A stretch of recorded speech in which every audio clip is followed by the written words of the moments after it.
Were you at the Century 16 movie theater on July 19th, 2012 in Aurora, Colorado? I was. Did that go into the early morning of July 20th, 2012? It did. Could you please tell the jury about what you remember about the day of July 19th of 2012 prior to going to the movie theater? Well, we started off our day a little late, but we were spending time together. I was up here on vacation. We went to the Coors Brewery. I'm going to stop you for a second. Who's we? We, Jessica and myself. And who's Jessica? Jessica Ghawi is my good friend of almost 10 years. How'd you know Jessica? I met her in high school back in fall of 2002, and so it began. Gosh, we covered a lot of ground in that time, and great friendship. We dated for a while. Interject an objection under 403 and 401.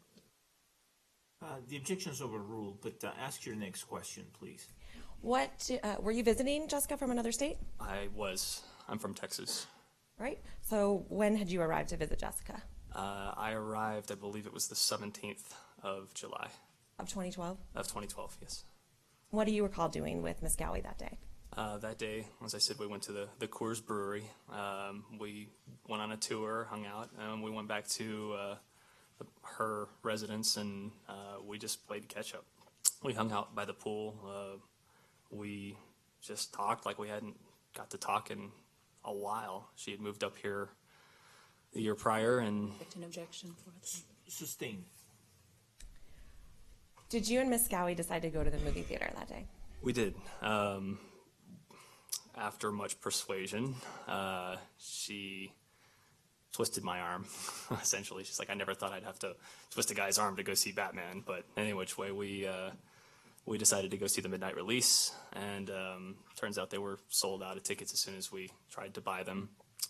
She checked again, and turns out there was a 12:05 showing. So we bought the tickets and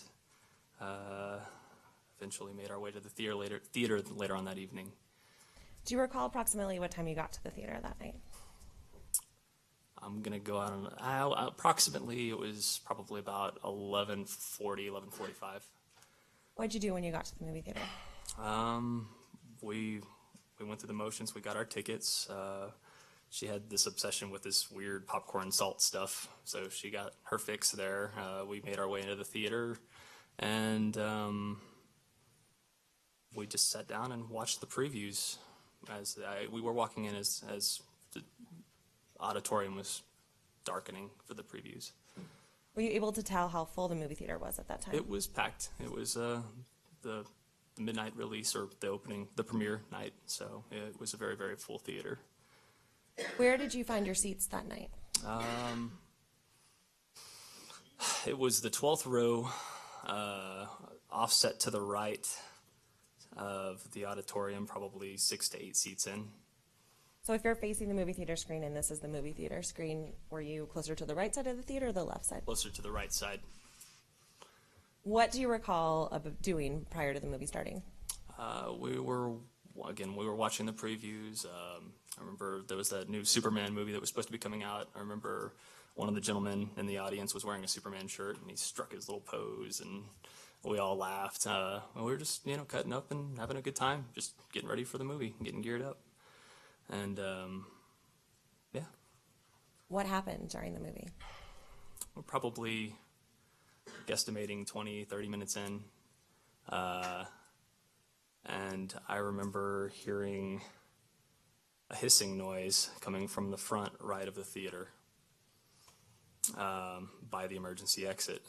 And it drew my attention over there, but being that it was dark, I couldn't see anything. Shortly thereafter, I saw what was making the hissing noise being hurled across the theater, and it was going up theater, probably somewhere a row or so in front of us, but off to the opposite side, to the left side of the theater.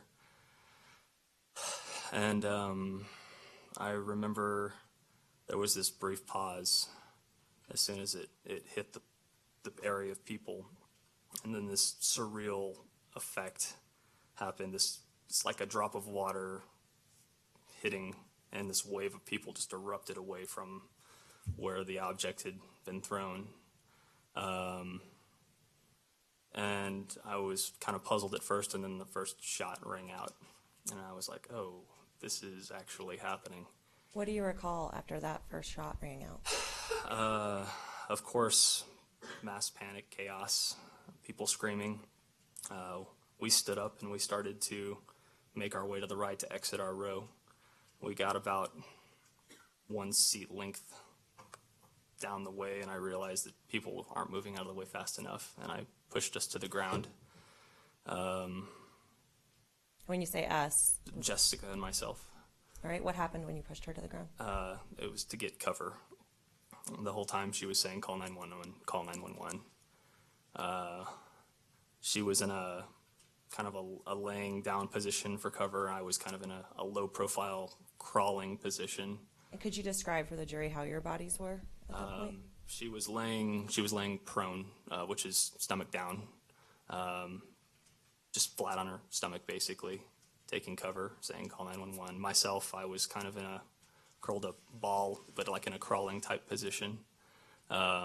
Were your heads closer to the right aisle or closer to the left aisle? We're both facing the right exit. So at that point, I started to feel the spray of popcorn and soda just all around. I noticed her tone changed entirely, transitioned from call 911 to screaming, and I looked down to see that she'd been shot in her right leg. I believe it was right above the knee. As an EMT, I just finished my course, my training, and my first step from there was just to control the bleeding, so I applied pressure to her gunshot wound. Again, there was a continued spray of popcorn and soda or whatever was going on. I felt, I tried to reach for my phone in my pocket, and given my position, I wasn't able to do that, so I straightened out my leg. I kneeled up a little bit to gain access to my pocket to get my phone, and that was when I sustained a shot to my left buttocks. Are you hearing anything in the background while all this is going on? Shots continued to ring out. My perception of time was adrenaline slowed things down a lot, but I do recall shots being fired. Now, describe for the jury the shots that you heard in the theater that night. Well, as soon as the first shot rang out, it was just a loud bang, and then a pause, and then a bang, and it just continued. As soon as I saw that Jessie had been shot, my focus transitioned to taking care of her. So the shots continued, and I at that point had gotten out my phone, and I fumbled around to call 911 as soon as I could, as quick as I could, but I got some weird busy message on my phone. And so I stuck it back in my pocket. I noticed at this point that the screaming had stopped, and Jessie had sustained a shot to the head, in which case brain matter was exposed. It was at that point I crawled a little closer to her, and I prayed over her. Move to strike 403. Overruled. You can continue, Mr. Willow. I didn't really know what to do. It just felt right. I just gave her the best send-off I could, and at that point, my medical technician the training had kicked in, and we would count a patient like that in the EMS world as a black tag triage, which means they have injuries that are incompatible with life. At that point, I felt that my own survival was my next priority, and I made my way all the way across the aisle that I was in to the small section of seating that was right above the entrance tunnel to the right of the theater. My strategy was that if the shooter had come back, actually, I skipped a part. While I was laying there with Jesse, I looked up theater, the upper rows, and I saw someone stand up and run out, and I heard no shots fired out. So I figured at that point, if I'm going to move, now is my chance. So that's when I made my way to the end of the aisle. I sat there thinking if the shooter did come back, I could throw myself over the wall and land down in the tunnel and scurry off, and hopefully I'd have a chance. But the shooter never returned. Somebody cried out, "Somebody please help, please." And at this point, my leg had started to stiffen up a little bit. My adrenaline was wearing off. I remember hollering out and saying, "Just put pressure on it, help is coming." Not very long after, I saw personnel in uniform enter the auditorium, and one of them worked his way up my aisleway and found me there, and I said, "Are you all right?" And I was like, "I've been shot. I think I'll be okay." And he's like, "All right, stay put." And I was like, "Actually, this gas is really irritating me. Is there any way that I could get out of here?" And he said, "Absolutely, let's get you out." So that particular officer and one other helped carry me out of the theater, and they took me down and out that right front emergency exit, where I remember seeing bullet casings all over the floor. I remember seeing a few banana clips. I saw an assault rifle sitting on the ground as I walked out the emergency exit.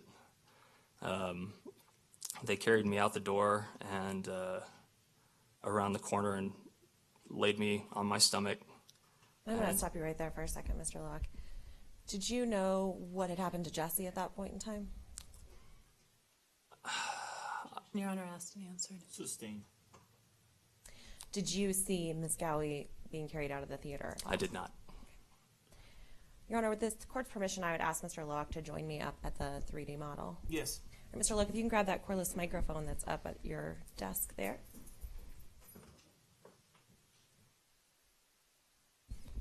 All right, and if you could turn that on, good.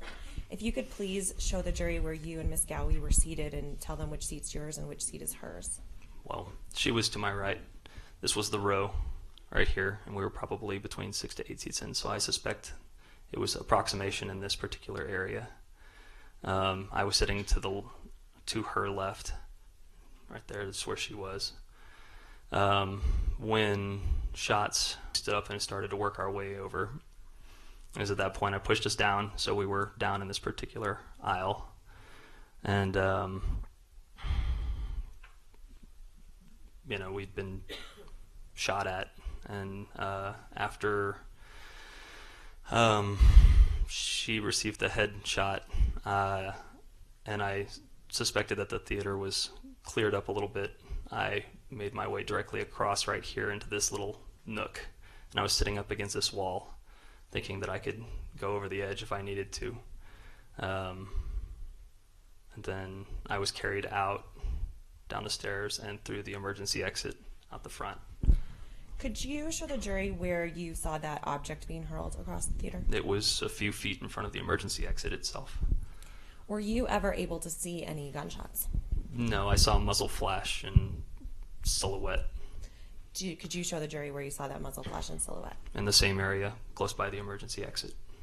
Could you describe for the jury where it was that you saw the casings that you remember seeing in the clips?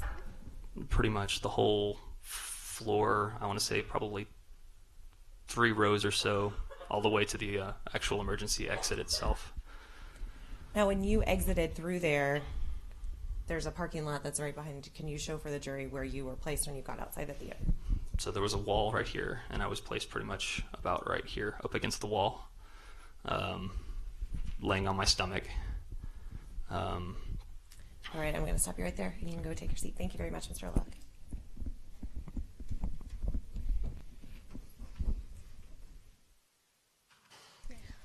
Mr. Locke, without stating what you said or that evening, did you make any phone calls? Yes, I did. Where were you when you made those phone calls? Upon being escorted out of the theater, I called Sandy Phillips, Jessica's mother, and informed her that her daughter had been shot. Your Honor, hearsay 403, 401. Sustained. Did you call anyone else after you called Miss Phillips? I called my own mother. So what happened after you were escorted out of the theater to the back? I remember seeing there was a lady who had a finger shot off. I remember seeing someone laying on the ground close by my. Interjection with an objection to 403.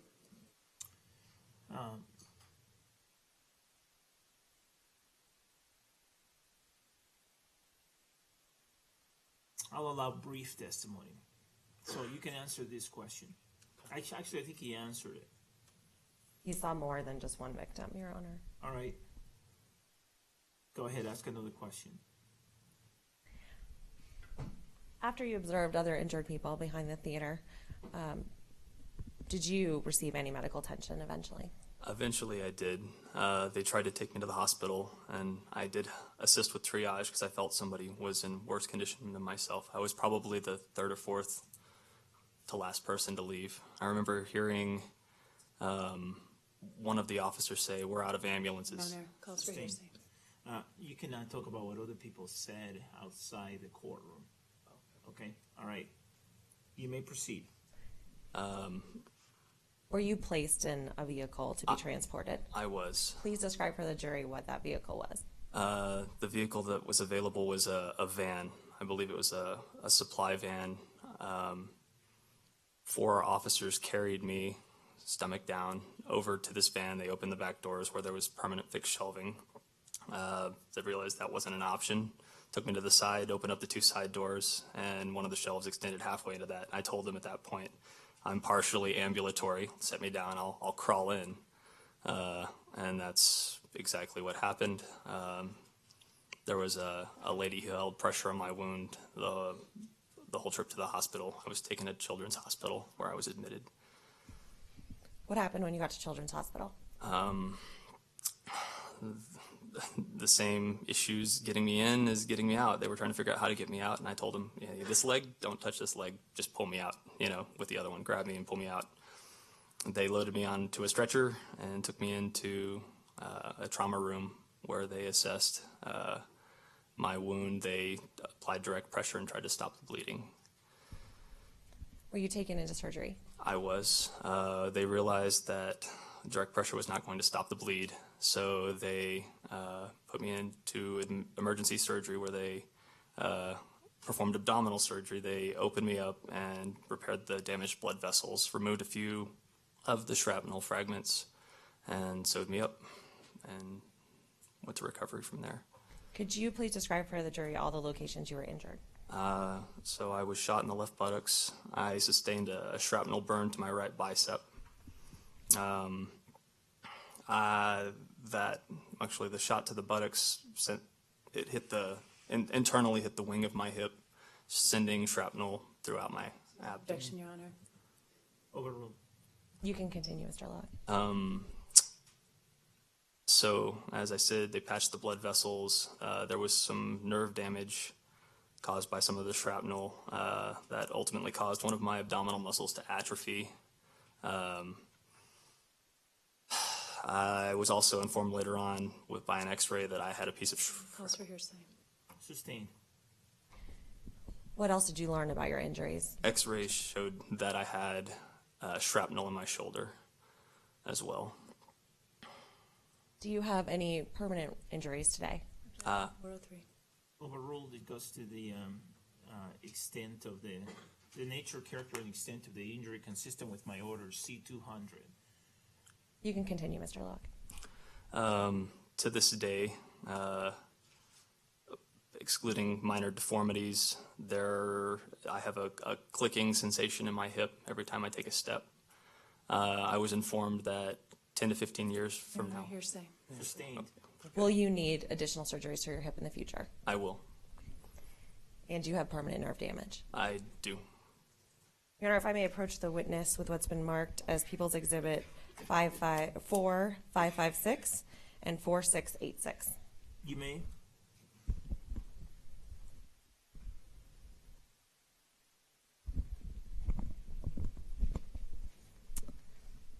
First, looking at 4556, do you recognize that photograph? I do. Does that photograph fairly and accurately represent the injuries that you sustained from July 20th of 2012? It is. Your Honor, at this time I would move for the admission of People's Exhibit 4556 and ask that it be published. Is there any objection? Additional objection. Are these subject to my order amended D-98B? No, Your Honor. They're not subject to that order, No, Your Honor. right? Well, is there any objection then at this time? No. All right, without objection, P-TR-554, 556, and 4686 are all admitted and may be published. All right, at this time, if I could please have 4556. All right, could you describe for the jury what we see in this picture? That is a drain coming out of my left gluteal muscle and stitches closing up the wound. All right, thank you very much. Now, Mr. Loak, do you recognize the person in photograph 4686? I think it's the next photograph on your... I do recognize her. Who is that person? That's Jessica Ghawi. Have you seen Ms. Ghawi alive since July 20th of 2012? I have not.